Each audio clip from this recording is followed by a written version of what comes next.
Hey everyone, welcome back to another OSCP Journey video here again. Today we're going to be looking at the Kioptrix VM revisited. We're going to do this today without Metasploit completely, or the hard way, so to speak. I wanted to do this ever since the first video because I remember when I did the first video, the only thing I could get to work, even with all the fancy public exploit code, was the Metasploit module. I couldn't get anything else to work. And today I've learned why. Now, most of you have seen my Kioptrix video by now if you're subscribed to my channel and you're watching this far. In fact, I think it's my most viewed video. As of right now, it's got like 1,500 views, so I'm really glad for those of you who are watching it who have enjoyed it. It seems like a lot of people seem to like that one. Hopefully you'll like this one just as much. But the reason why, there's two reasons why I couldn't get it to work the first time. The first reason why was because I was treating it as a reverse shell when that exploit code was definitely a bind shell and I just didn't read the instructions. I feel like such a moron looking back at that, but you know, whatever.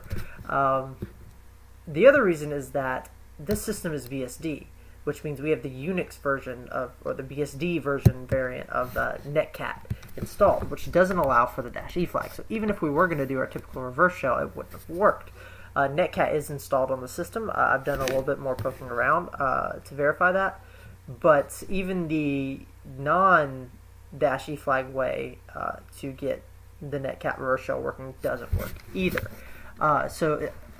I've done a lot of work, and basically what I want to show you guys before we get started is this. So if we do search exploit PHP tax and we do search exploit -x on this, so the one that Metasploit uses is this one. It's the pfiles RCE.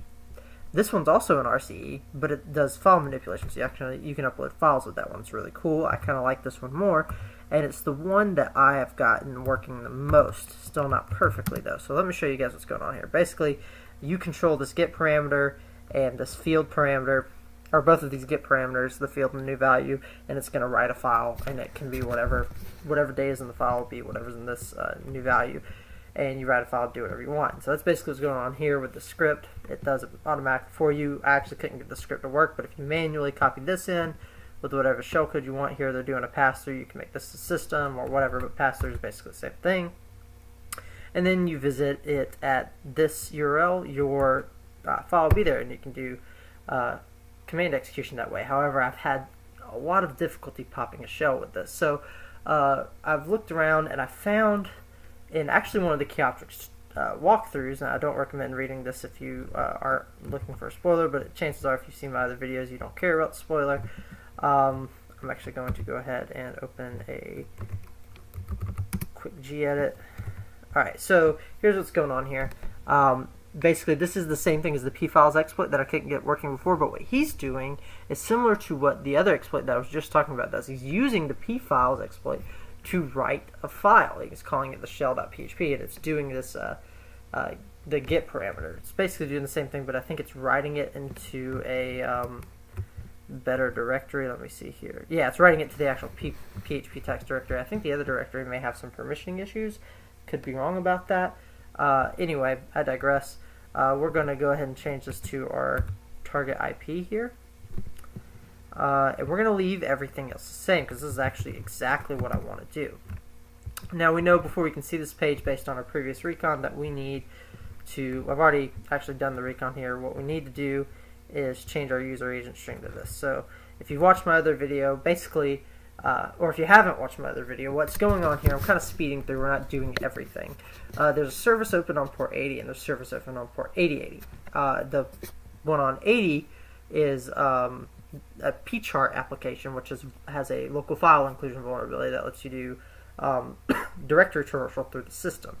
And so there's also another virtual host listening on port 8080 here that is going to be running the PHP tax application, but we can't access it unless we have a user agent string of Mozilla 4. So what we're going to do is change our user agent string here, and then we're going to go visit our lovely PHP tax application just to make sure we're able to get to it. So yeah, we are. Perfect. So what we're going to do now is we're going to use this exploit to write our PHP shell here. that should have worked perfectly. So now if we go to our shell.php, we probably won't see anything, right? Oh, that's not good. Let's look at where it was supposed to write. Uh-oh. That might not have worked the way we want it to. Let's try just on a whim. Yeah, that didn't work at all.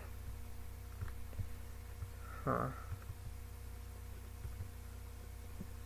feel like it should have worked though. Try it again.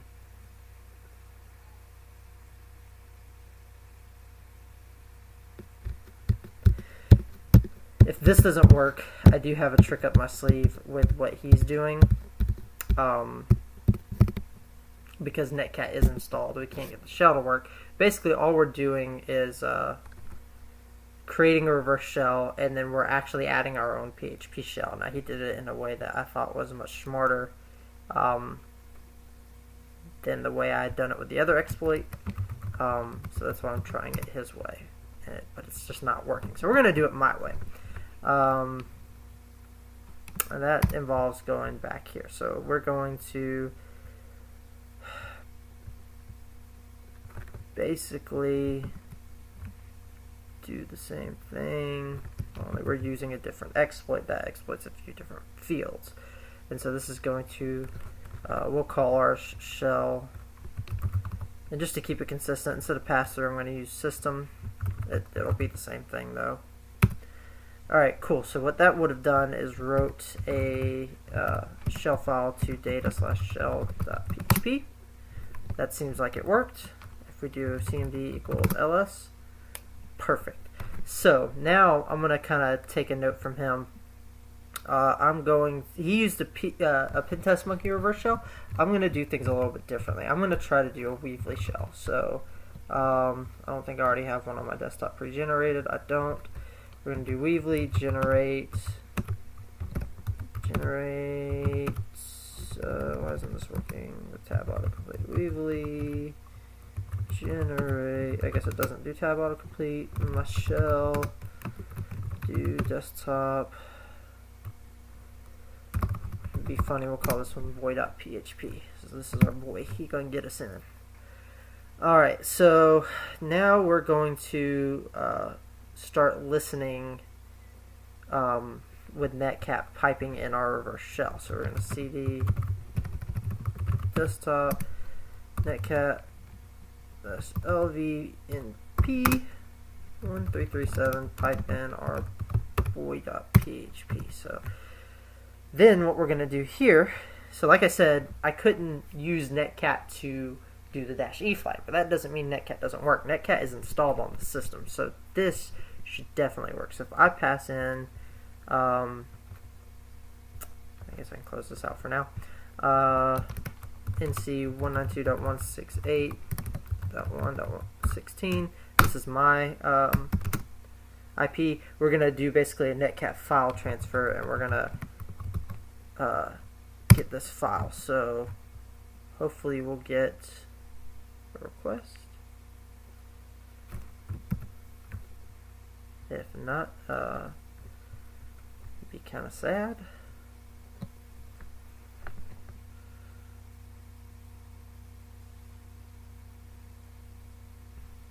Alright, I guess we can check it to see if it did it, but I don't think it did. It looks like it's there.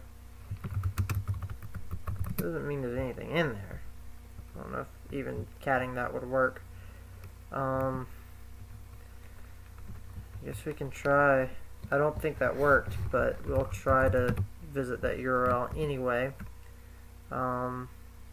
Basically, we'll copy this, paste it here, and we're going to go to boy.php, and our password was Michelle. Yeah, see, that's not working the way we want it to. Let me try something else. Maybe we can do a wget. So let's see, which wget.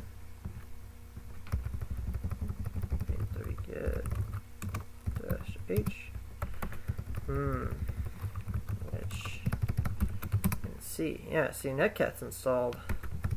This is very unnerving. I don't like that this is not working. And you might think, why not just write a file there? This is what I was talking about with, I think this has some weird permissions. Let's do this. Let's move, see if we can move. You know what, I'm going to give this one more shot, because I feel like this should definitely work, and it didn't work. So we're going to be in denial for a minute as we try to get this to work. So, in theory,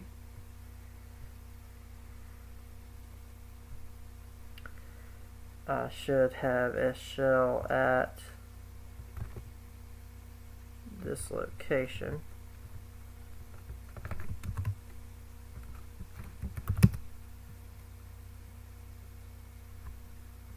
Please tell me I do. I don't. This is very saddening.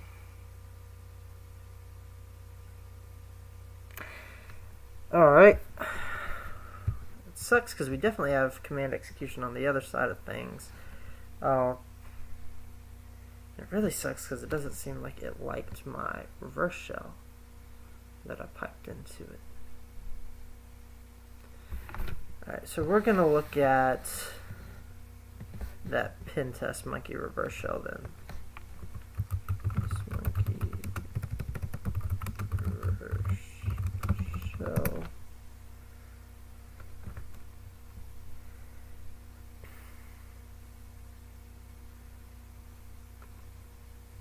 Alright, so this will be nice fancy PHP reverse shell. We're going to go check this out. Since our Weebly shell didn't work, get out of here. Go to our downloads. Pop this bad boy on our desktop. Alright, so there's going to be a couple things we need to change about this first. Of course, our IP. 192.168.1.16, and we're going to listen on port 1237. Save.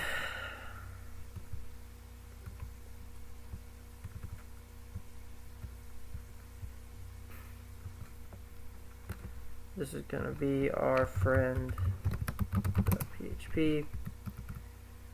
We're going to say friend.php.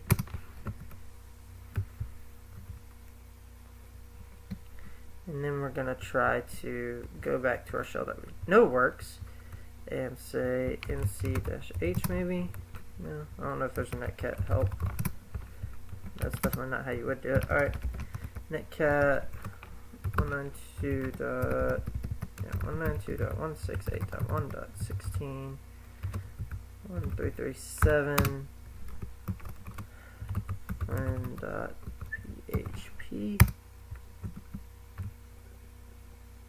Alright, that seemed like I got a connection. That actually seemed like it worked. Alright, so let's start up our listener again and hope for the best. Maybe it just doesn't like that Weebly shell or something. So if we do an ls, our friend PHP is here. Let's run it and see if we get a shell.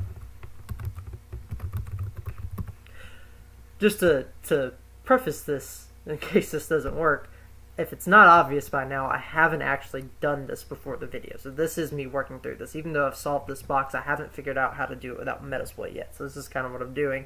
I did skip the initial like recon phase and enumeration and all that kind of stuff because I've already done it.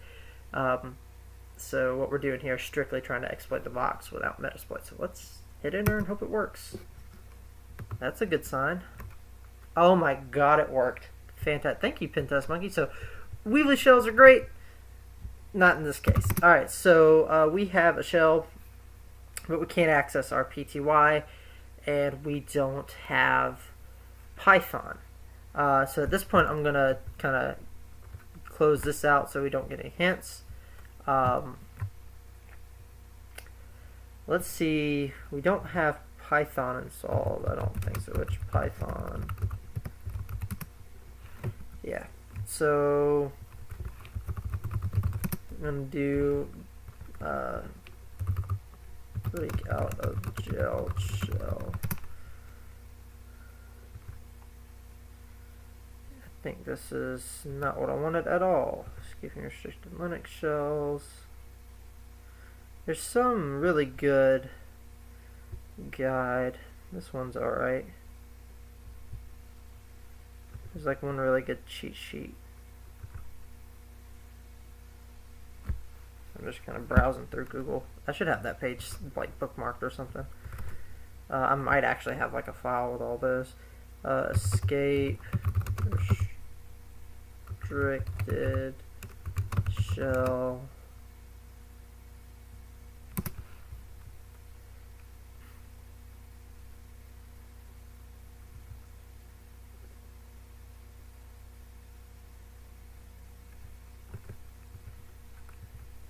I think there is a pen test monkey. Oh, that's pretty good. Nope, that's not what I was wanting.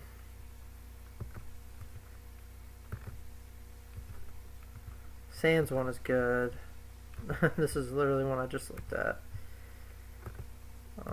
Maybe this one is the one that I normally go to. I don't think so. No. Maybe this one though. Nope.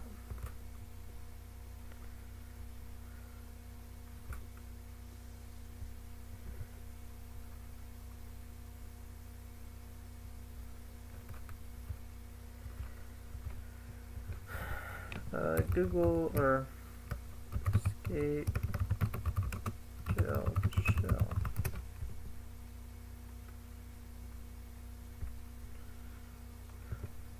This is a good slideshow, so I am going to do it because I'm pretty sure it has the answers in it. But I'm looking more for my cheat sheet than anything else. So I think I'm just going to go to the slideshow until I find what I need. So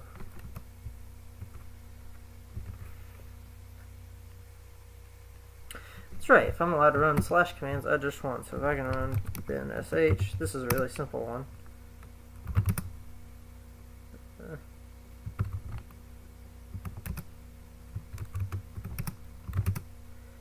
That didn't work, unfortunately.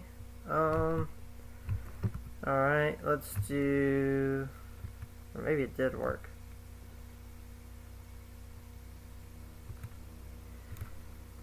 Let's see. That was a Perl. Perl-E exec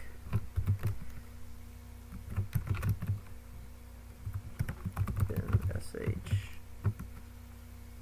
Believe is the way to go here.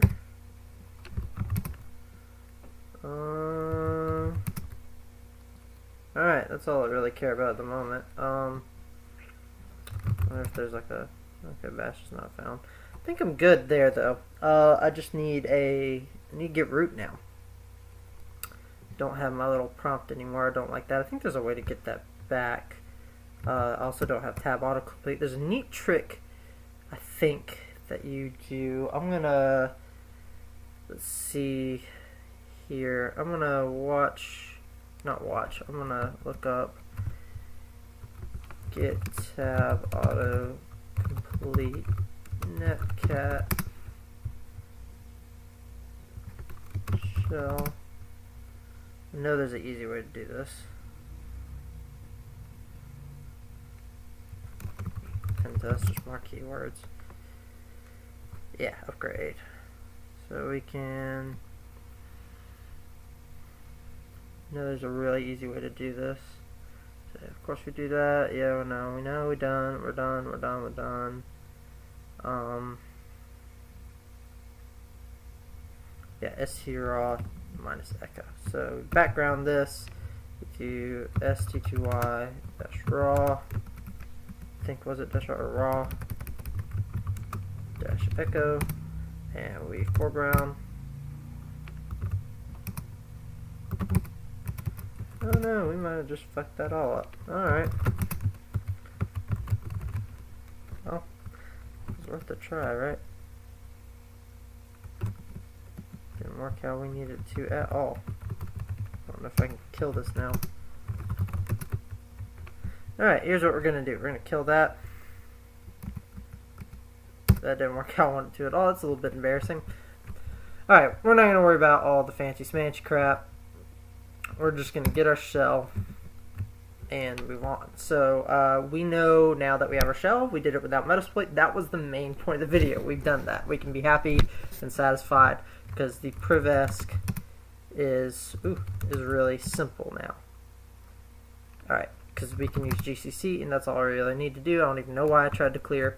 That was dumb. Alright, so if I do my search exploit for FreeBSD 9.0, we're going to find that Intel sysret privesc.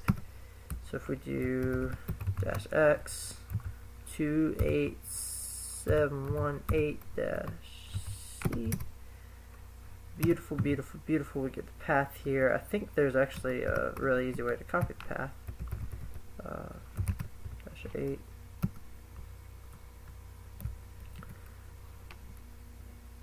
Yeah, -P 28718. This is a really easy way to get the path of these exploits rather than having to do the whole copy pasting I normally do. So now I'm going to copy this to my desktop and we're going to call it fuckup.c.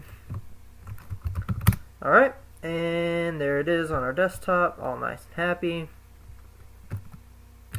We're going to get this on the system by doing that netcat thing we did before. So we're actually just gonna close out all this crap we don't need it. Go to our fake shell. That's not really a fake shell, but it's just our command injection dealio. cmd equals. Oh, that's right. All right, so that's still working. So we're gonna do an ncat or netcat 168.1.16. Pipe this out to fuckup.c,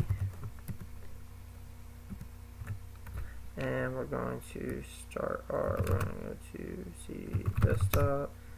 The lvnp fuckup.c. I need to specify a port 1338.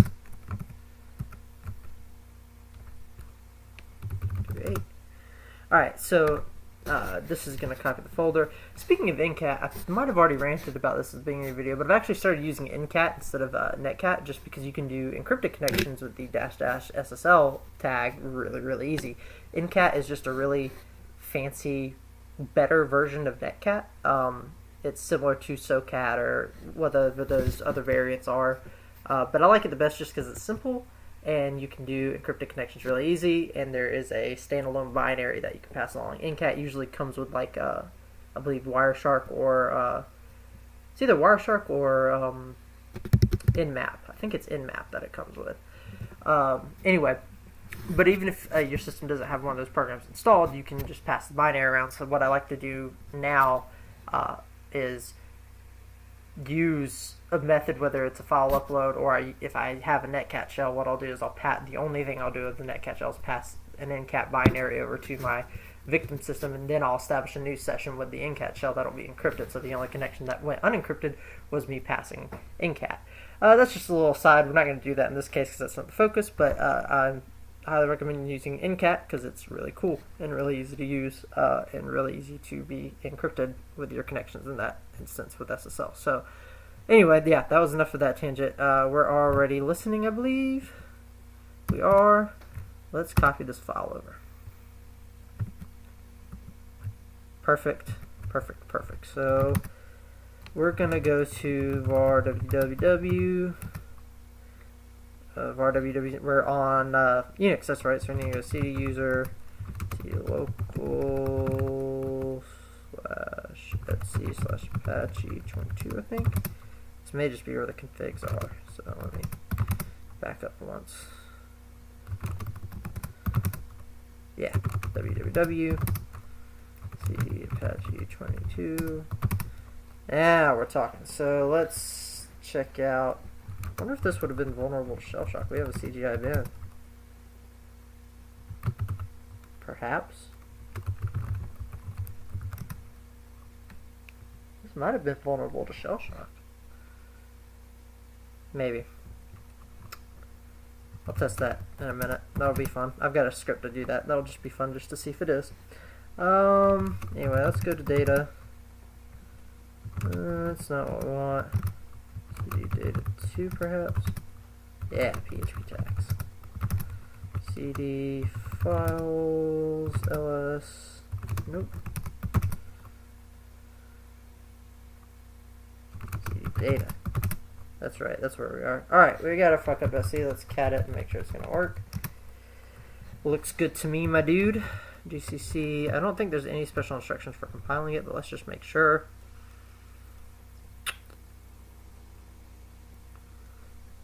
Wait. Nope, looks like it's pretty simple. GCC fuck up, dash C, call it O, fuck up.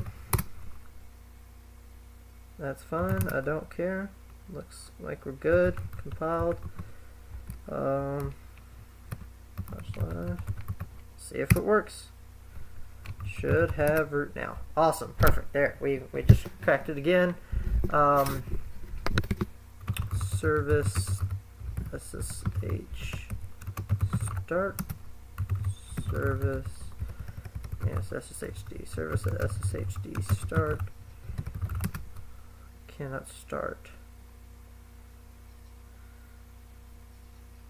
Ah, okay, yeah. So here's what we're going to do. We're going to change the password of root. That's right, I can't do that because I'm not in a shell. Then bash, then sh, pass wd. Nope, can't do that. Forgot how I did this last time, but I digress. You know, what I always like to do is get maintain better access and get an actual shell. What I could do now is probably just upload a new shell instead of working with this PHP shell. But we're root now. That was good enough for me. The whole point in this was to exploit this machine completely without Metasploit. We've done that. I'm happy. I'm gonna try not to stretch this out longer than it needs to be. So cool. Basically, what we did was use that same. We tried to use that same PHP tax exploit, but what we ended up doing was use a completely different one that takes advantage of a very similar vulnerability that allows for remote code execution. The way I understand it is you could use both of them to make a file, because one of them is an RCE that actually executes commands, while the other one is not really an RCE, it's a file manipulation. And because you can write files, you can then, of course, gain code execution. So we used the one where we could just write files rather than just the plain RCE, because the plain RCE wasn't working for us. So we did that, then we used netcat to... Then we did that to get a basic shell, but we can't use netcat to get a reverse shell. So what we did was use netcat to pipe in a PHP shell, and then we used that again to upload our privesc once we successfully got that shell. And then we did our privesc, and we were good to go. Alright, so that's it for this episode of The Path to OSCP. Hopefully you guys enjoyed it. The next video, I'm not sure what it'll be over. I've been doing a lot of Hack the Box VMs, and I have been doing really good on those. I've made a lot of progress. Right now I'm working on the one called Solid State. I'm on privesc now. I've compromised user. I just need to do privesc. Other than that, I've got like finals and stuff going on, so there's no telling. I may fall off the face of the earth for a little while. We'll see. But for I guess until then, catch you on the flip side, my dudes. Yeah. Peace out.